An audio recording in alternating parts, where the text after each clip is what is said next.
André Rieu fait vibrer le monde entier avec son violon, captivant les foules par des performances qui transcendent les frontières de la musique classique. Derrière les projecteurs éclatants et les ovations retentissantes se dissimule une histoire bien plus fascinante que le spectacle lui-même. Ses concerts remplissent des stades entiers. Ses albums se vendent mieux que ceux des plus grands compositeurs, surpassant même Mozart. Au cœur d'une paisible ville européenne se dresse un château somptueux qu'il appelle son foyer. Pourtant, ce n'est que la surface d'une réalité extraordinaire. Entre un jet privé luxueux, un carrosse doré et un empire immobilier insoupçonné, sa fortune a acquis une aura presque légendaire. Une question persiste. Jusqu'où son empire s'étendra-t-il, valse après valse? La notoriété mondiale d'André Rieu n'est pas le fruit du hasard. Son empire a été érigé avec soin, note après note, tournée après tournée, risque après risque calculé. Né dans la ville néerlandaise de Maastricht, André a été plongé dans la musique dès son plus jeune âge, bien avant d'apprendre à lire. Son père, chef d'orchestre rigoureux du Limburg Symphony Orchestra, imposait à ses enfants une quête d'excellence musicale. Sous cette discipline stricte, André s'est emparé du violon à l'âge de 5 ans, entamant une formation classique exigeante. À peine entré dans la vingtaine, il décroche les plus hautes distinctions des conservatoires royaux de Liège et de Bruxelles. Pourtant, malgré son ascension dans les cercles traditionnels de l'éducation musicale européenne, André ressentait une insatisfaction grandissante face à la rigidité des concerts symphoniques. La perfection formelle l'inspirait moins que la joie communicative d'une valse viennoise, la nostalgie d'une mélodie émouvante ou l'universalité d'un spectacle vivant. Là où d'autres voyaient des contraintes, il entrevoyait une opportunité, rendre la musique classique accessible émotionnellement, spectaculaire visuellement et, chose impensable, viable commercialement. En 1987, André Rieu franchit un cap audacieux en fondant l'orchestre Johann Strauss, débutant modestement avec 12 musiciens dans de petites salles néerlandaises. Dès ses débuts, cet orchestre brisa les conventions. Les musiciens souriaient, bougeaient, interagissaient avec le public. Les concerts n'étaient plus des moments de recueillement solennel, mais des célébrations vibrantes. L'atmosphère était électrique, un phénomène rare dans l'univers classique. Le tournant décisif survint en 1995, lorsqu'André prit une décision audacieuse. Il investit toutes ses économies, une somme à 6 chiffres, dans une publicité télévisée d'1 minute diffusée à la mi-temps de la finale de la Ligue des Champions entre l'Ajax Amsterdam et le Bayern Munich, un événement regardé par des millions de téléspectateurs. André y interprétait la valse numéro 2 de Shostakovich avec une intensité émotionnelle et une élégance cinématographique. Le pari fut un triomphe. Le lendemain, 50 000 exemplaires de son album s'étaient écoulés, propulsant André au rang de célébrité, non seulement aux Pays-Bas, mais dans toute l'Europe. Ce succès révéla une vérité fondamentale. La musique classique pouvait séduire les masses si elle était enveloppée d'une histoire, d'émotions et d'une identité forte. Dès lors, André prit les rênes de chaque aspect de sa carrière. Il fonda André Rieu Productions, une entreprise qui emploierait par la suite des centaines de personnes. Il insista pour tout gérer en interne, des arrangements musicaux à la confection des costumes, en passant par le mastering des albums et la distribution des DVD. Cette intégration verticale garantissait un contrôle absolu, tant sur la qualité artistique que sur les finances. Il se mit à produire des albums adaptés aux sensibilités culturelles de chaque pays. En France, il réinterprétait des chansons de Roméo et Juliette. Aux États-Unis, il orchestrerait My Heart Will Go On du film Titanic. Au Brésil et au Mexique, il transformait des mélodies locales en valses envoûtantes, conquérant de nouveaux publics. Sa vision était limpide. La musique classique n'appartenait pas uniquement à l'Europe, elle était universelle, et elle dépassait le simple cadre musical. Les concerts d'André prirent une ampleur colossale, remplissant des stades et des arènes réservées jadis aux stars de la pop. Dès les années 2000, il donnait plus de 100 concerts par an, chacun attirant des milliers de fans fidèles, dont beaucoup n'avaient jamais fréquenté une salle de concert classique. Ces spectacles mêlaient virtuosité musicale, théâtre, humour, effets lumineux, costumes somptueux et récits chargés d'émotions.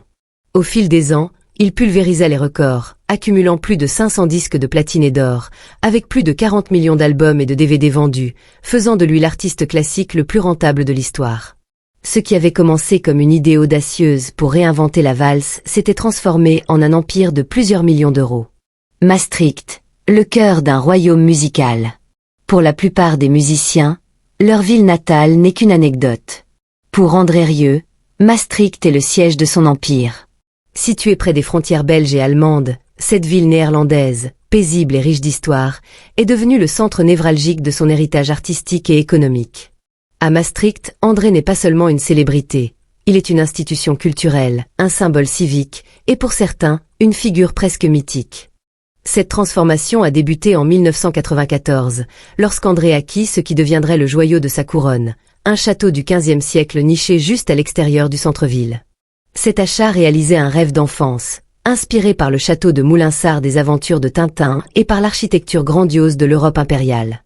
Avec ses 27 pièces, ses tapisseries complexes et ses jardins à la française, ce château est devenu à la fois un sanctuaire personnel et une déclaration d'ambition. La rénovation, qui aurait coûté plusieurs millions, a donné lieu à un résultat spectaculaire. Avec ses plafonds voûtés, ses fresques restaurées et une décoration inspirée par la musique, la propriété est moins une maison qu'un musée vivant. Fidèle à sa philosophie, André n'a pas gardé ce trésor pour lui seul. Lorsqu'il se produit à Maastricht, notamment lors de ses célèbres concerts d'été sur la place Vrijthof, il ouvre ses portes, au sens propre comme au figuré. Les fans peuvent acheter un forfait exclusif à 859 €, incluant une nuit dans un hôtel 5 étoiles, une place au premier rang et une visite privée du château, guidée par son fils Pierre Rieu. Seul le rez-de-chaussée est accessible au public, mais cet aperçu, agrémenté d'œuvres originales de son autre fils, Marc, suffit à émerveiller les visiteurs. Comme l'a dit Pierre, les gens veulent avoir l'impression de pénétrer dans l'univers d'André, pas seulement d'assister à un concert. Cette stratégie fonctionne. Les billets premium se vendent souvent des mois à l'avance. Mais le château n'est que la partie visible de l'Empire. En coulisses, André a bâti ce que le journal La Libre Belgique a récemment qualifié d'empire immobilier de l'ombre. Il posséderait des centaines de propriétés à Maastricht, générant des revenus passifs par la location ou servant d'investissement à long terme. Un exemple frappant est une maison modeste achetée pour 195 000 €, revendue près d'1 million après une rénovation complète. Son modèle économique est simple, acheter, embellir, rentabiliser. Cette approche reflète l'essence de sa musique, prendre une tradition et la transformer en quelque chose de grandiose. Chaque été, lorsqu'André revient se produire à Maastricht, la ville se métamorphose. Les boutiques ornent leurs vitrines de produits dérivés à son effigie, mugs commémoratifs, écharpes, silhouettes grandeur nature du maestro. Les restaurants proposent des menus spéciaux inspirés de ses valses ou de ses plats préférés. Les hôtels affichent complets des semaines à l'avance, accueillant des fans d'Allemagne, du Royaume-Uni, voire du Japon. Pendant ces quelques jours, Maastricht cesse d'être une tranquille ville universitaire pour devenir un hommage vibrant à André Rieu. Les concerts sur la place historique Vrijthof sont dignes d'un film. Des milliers de spectateurs se rassemblent chaque soir devant des écrans géants, des scènes fleuries et un orchestre en costume d'époque. Les habitants observent depuis leur balcon, les touristes dansent dans les rues, et les performances sont diffusées dans plusieurs pays, amplifiant l'influence d'André. Lorsque la musique s'arrête et que les lumières s'éteignent, Maastricht reste enrichi, économiquement et émotionnellement. André Rieu a transformé cette ville en une capitale européenne de la musique classique, ne serait-ce que pour quelques semaines magiques chaque année. Son impact va bien au-delà du tourisme et du divertissement. Ses projets immobiliers, son engagement caritatif et son dévouement à la culture locale ont laissé une empreinte indélébile sur la ville. Réinventer le concert et l'industrie musicale. Ce qu'André Rieu a construit au fil des 3 dernières décennies n'est pas seulement un modèle de concert, mais une industrie du divertissement à part entière, avec lui au centre. Ses performances ne se limitent pas aux frontières de la musique classique traditionnelle. Ce sont des expériences immersives, mêlant l'intimité de la musique de chambre à l'ampleur d'une production de Broadway et au spectacle d'une tournée rock. Sa scène emblématique est un chef-d'œuvre de théâtre architectural, un décor inspiré d'un château pouvant atteindre 30 mètres de hauteur, avec fontaines mouvantes, feux d'artifice, danseurs en costume d'époque et parfois un carrosse doré tiré par des chevaux, évoquant la cour impériale de l'impératrice Sissi. Ces éléments ne sont pas là pour la simple apparence. Ils incarnent la vision méticuleuse d'André, qui cherche à transformer la musique classique en un spectacle inoubliable. L'échelle de ces productions a un coût. Chaque concert peut coûter entre 2 et 2,5 millions d'euros, selon le lieu et la logistique. Derrière cette magie visuelle et auditive se trouve une organisation irréprochable. Contrairement à la plupart des artistes, qui dépendent de promoteurs externes ou de sociétés de production tierces, André a créé un écosystème autonome. Sa société, André Rieu Productions, basée à Maastricht, emploie plus de 120 personnes à temps plein, dont 60 musiciens, des créateurs de costumes, des ingénieurs du son et de l'éclairage, des planificateurs de tournée, des spécialistes du marketing et même des professionnels de la petite enfance pour une crèche interne destinée aux familles en tournée. L'infrastructure de l'entreprise est impressionnante. Le siège abrite un entrepôt géant où les décors sont fabriqués et stockés, un atelier de costumes où chaque robe est confectionnée sur mesure, et un studio d'enregistrement ultramoderne, l'un des plus grands d'Europe, où André enregistre ses albums, monte ses vidéos et mixe ses bandes sonores. À proximité, une équipe de post-production travaille dans une salle de montage dédiée pour assembler les concerts en DVD avec une précision cinématographique. Cette intégration verticale n'est pas seulement une question de contrôle artistique, c'est une stratégie financière brillante. Alors que la plupart des artistes touchent entre 8 et 10% de royalties sur les ventes d'albums après partage avec les labels et distributeurs, le modèle d'André lui permet de récupérer jusqu'à 25% sur chaque produit, en minimisant les intermédiaires et maximisant les profits. Ces DVD représentent à eux seuls près de 10% des ventes mondiales de DVD de musique classique, un exploit dans un genre de niche.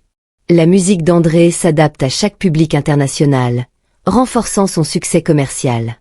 En Allemagne, il propose des valses influencées par la polka. En France, des thèmes romantiques inspirés de Roméo et Juliette. Aux États-Unis, des classiques du cinéma comme Titanic. Grâce à sa portée multilingue, il domine les classements dans des pays aussi divers que le Brésil, l'Australie, le Canada ou l'Afrique du Sud. Le merchandising constitue un empire à part entière. À chaque concert, les stands débordent de produits. Programme à 10 €, t-shirt à 25 €, mugs, écharpes, DVD, sacs, et même figurines en porcelaine à l'effigie d'André. En 2015, la division merchandising générait plus d'1 million d'euros par an, un chiffre qui n'a cessé de croître avec l'expansion mondiale de ses tournées. Une anecdote virale raconte qu'une fan à Atlantic City aurait dépensé plus de 150 € en une soirée au stand de produits, achetant des souvenirs pour elle et sa famille. Ce n'est pas un cas isolé. Les fans d'André, souvent âgés de plus de 60 ans, considèrent chaque concert comme un pèlerinage émotionnel, revenant année après année. Ils ne viennent pas seulement écouter un musicien, mais participer à un rituel qui ravive leur jeunesse, leur romantisme et leur nostalgie. Le succès de cette stratégie se reflète dans les chiffres. Certains albums dépassent les 300 000 exemplaires vendus, des chiffres que bien des artistes pop envient. Dans un marché en déclin pour les supports physiques, ces fans continuent d'acheter des DVD et des CD en masse, allant parfois jusqu'à acquérir un lecteur DVD uniquement pour visionner ses performances. Vivre dans le luxe avec une vision. André Rieu ne fuit pas le luxe, mais chaque extravagance semble servir une fonction artistique ou émotionnelle profonde. Sa richesse s'intègre dans le fantasme qu'il crée sur scène et la rigueur qu'il impose en coulisses. Son univers, des violons aux rideaux de velours, est conçu avec une précision obsessionnelle.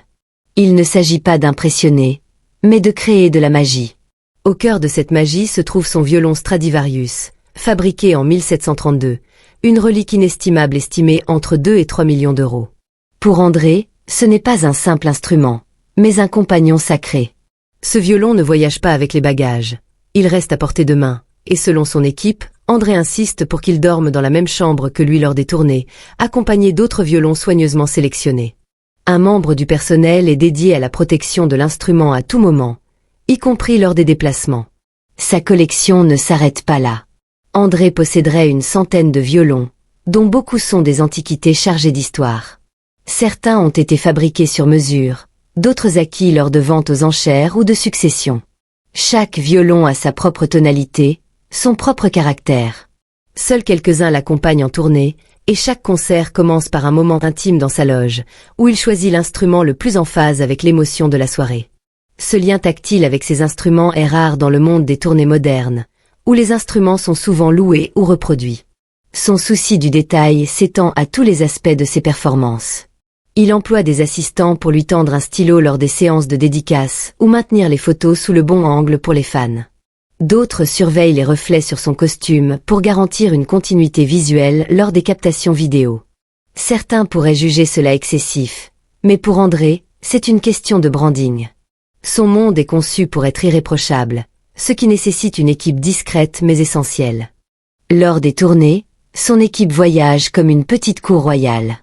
La logistique est impressionnante. 5 bus de luxe, 8 semi-remorques et des jets privés transportent musiciens, personnel, décors somptueux, instruments et costumes. Cette opération ressemble davantage à un studio de cinéma mobile qu'à une tournée musicale classique. Dans certains cas, les gradins des stades sont démontés pour accueillir sa scène mobile, conçue pour évoquer une cour royale. Ces installations, qui prennent plusieurs jours à monter, sont réalisées avec une précision quasi militaire. Chaque rideau, chaque lustre, chaque rambarde doit répondre aux standards d'André, non seulement pour la sécurité, mais pour créer l'atmosphère souhaitée. Il ne s'agit pas seulement de jouer de la musique. Il veut que le public se sente transporté dans un bal royal. Le confort ne s'arrête pas lorsque la musique s'éteint. André et ses collaborateurs séjournent dans des hôtels 5 étoiles, louant souvent des étages entiers pour garantir intimité et sécurité. Les loges sont aménagées avec des humidificateurs pour ses violons et des mélanges de thé pour préserver sa voix.